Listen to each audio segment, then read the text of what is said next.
پھر وہ کہتا جا مجھے طلاق۔ یہ کوئی بہادری کی بات نہیں ہے، یہ بڑی بے عزتی کی بات ہے۔ کل جب بیٹیاں رخصت ہوتی تھی، باپ کان میں آ کے کہتا تھا میری بیٹی جا تو رہی ہے، دلہن کے جوڑے میں جا رہی ہے۔ بیٹی جب اس گھر سے رشتہ ٹوٹے گا تو اس حال میں نکلنا کہ تیرے بدن پہ کفن ہونا چاہیے، اس سے پہلے سسرال کی چوکھٹ نہ چھوڑ دینا۔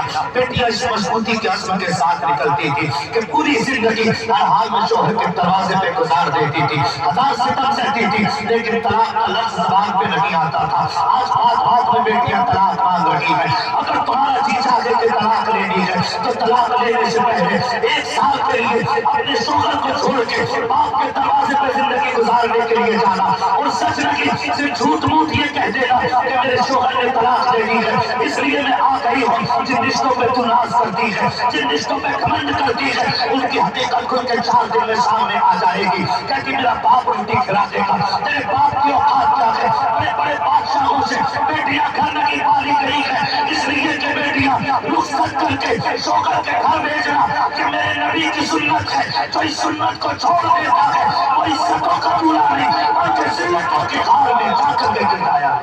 نعرہ تکبیر، نعرہ رسالت۔ یہ مفتی عباس صاحب شہزادہ نال رسول پوری ذمہ داری کے ساتھ اللہ کرے کہ بات بیٹیوں تک پہنچے، تو بار بار طلاق مانگی جاتی ہے۔ ہم نے دیکھے ہیں گھر طلاق نہیں، طلاق کو جو مجبوری ہو گئی۔ ہم نے تو دیکھا بیٹیاں بیوہ ہو کے اگر باپ کے دروازے آ جائے نا تو سکے بھائی 8 ٹائم سے زیادہ روٹی دینے تیار ہیں۔ سکے بھائی خدا کا واسطہ بہنوں کو جا کے سمجھانا، مر جانا لیکن شوہر کی دہلیز چھوڑ کے نہیں آنا۔ بیٹیاں شوہر کے دروازے پہ اچھی لگتی ہیں، یہ بھی تو سمجھایا کرو بیٹیوں کو، یہ بھی تو بتایا کرو کہ مر جانا لیکن شوہر کی دہلیز نہ چھوڑنا، اس لیے کہ جو عزت عورت کو شوہر کے دروازے پہ ملتی ہے نا وہ کبھی بھائیوں کی چوکھٹ سے نہیں ملا کرتی۔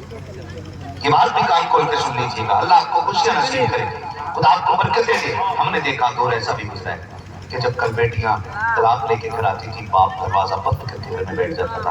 آج باپ کھڑے ہو کے طلاق لے رہے ہیں، چاہیے میری بیٹی کو طلاق۔ یہ کل کا دور تھا، بیٹیاں جب رخصت ہوتی تھی اللہ معاف کرے ناراض ہو رہے ہوتے شاید آپ، باتیں میری بڑی کڑوی ہیں لیکن یہ سچی بات ہے۔ کوشش کیجیے گا بیٹیوں کو وہ تربیت دیں جو میرے مصطفیٰ نے خاتون جنت دی، وہ تربیت بیٹیوں کی ہونی چاہیے۔ آج بھی سیدہ کائنات کی تربیت کا اثر ان کی نسل میں نظر آیا کرتا ہے۔ ایسا سبق میرے نبی نے سیدہ کائنات کو عطا کیا۔ جانتے ہو جب کسی سے پوچھو نا بزرگ سے کہ سید کون ہوتے ان کی پہچان کیا ہے تو وہ سیدھی بات کہتے ہیں جو بتاتے نا کہ ان کی پہچان یہ ہے یہ ہے یہ ہے یہ ہے یہ ہے، تو پھر سیدوں کی پہچان بھی بتائی جاتی ہے کہ وہ عادت میں کریم ہوا کرتے ہیں۔